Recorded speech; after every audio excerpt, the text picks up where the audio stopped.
Hi there. Let's take a look at adding a client to the system. Clients are stored in the general area called clients. There's actually more than one ways to add a client. One gives more detail than the other.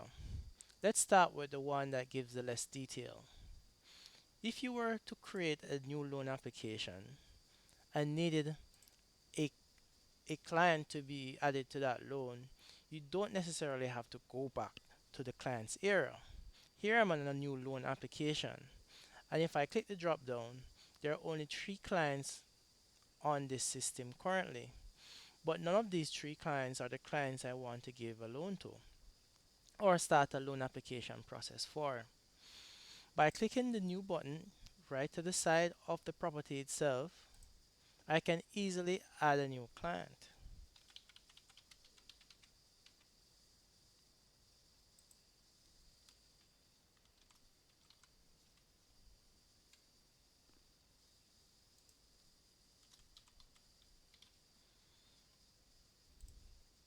I can put in the gender,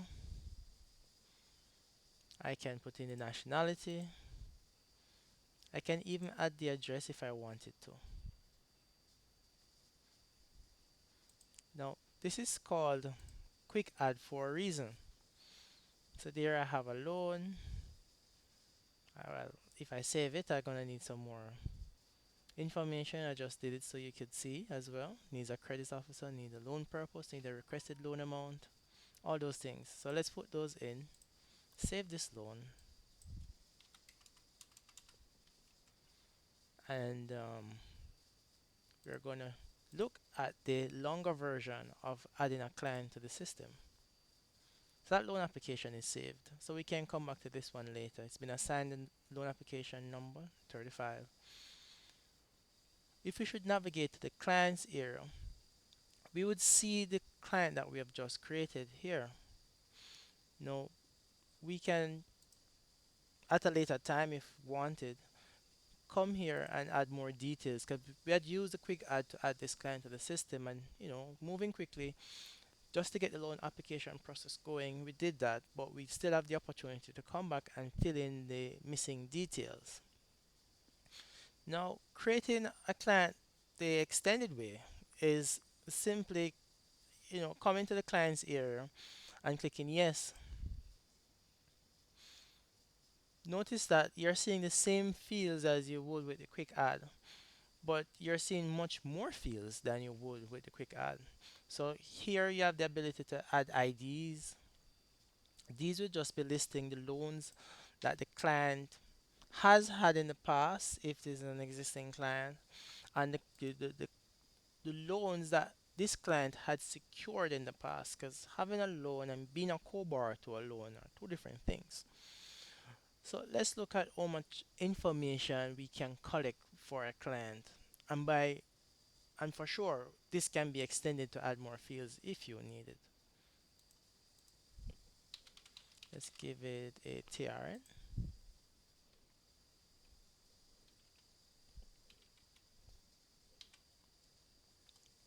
Let's add a birthday.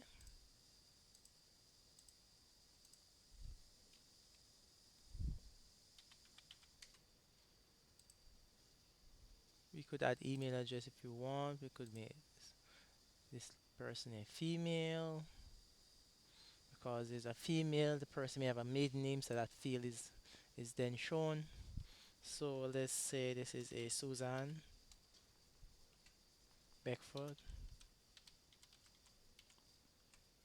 right? And we can also add other information for Susan, like her middle name, probably it's Melissa,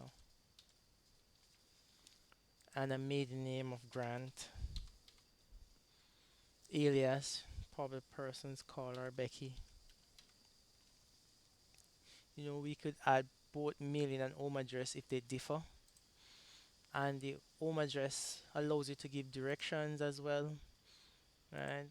They probably live in a different country than they're actually borrowing a loan. We don't know, but the systems certainly have the flexibility to allow that. And somewhere street.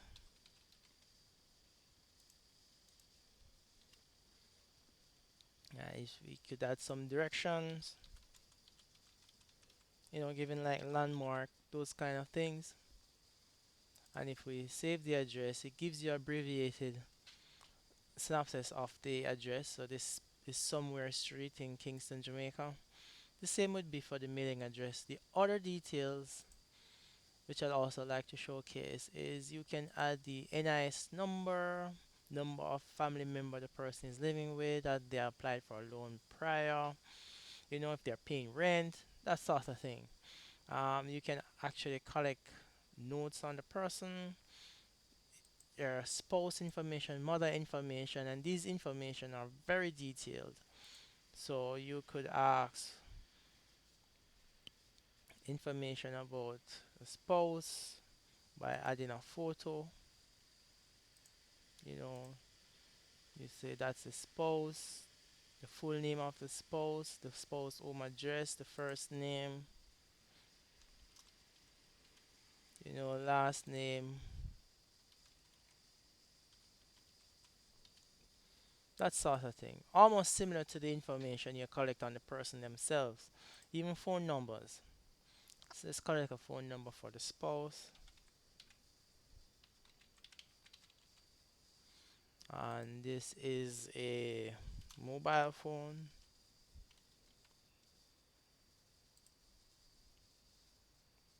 and even the employer's name for the spouse and the employer's address can be collected as well, right? So we can collect detailed information on the individual, and sure enough, we can also add a photo for the individual. So we can find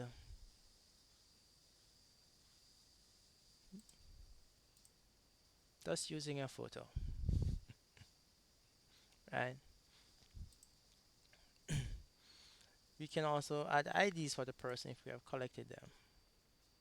So we can collect, say, the ID type is a driver's license, and the number,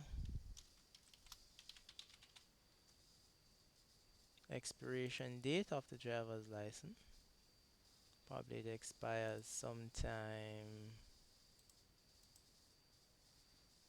2025, probably June 17th. And it was issued 2020, February 14th.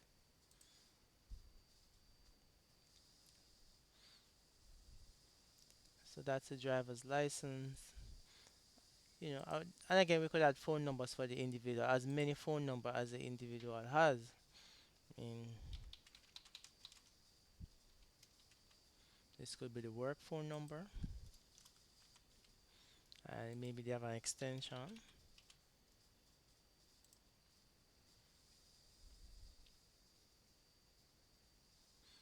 Right. And this is really how you add clients to the system.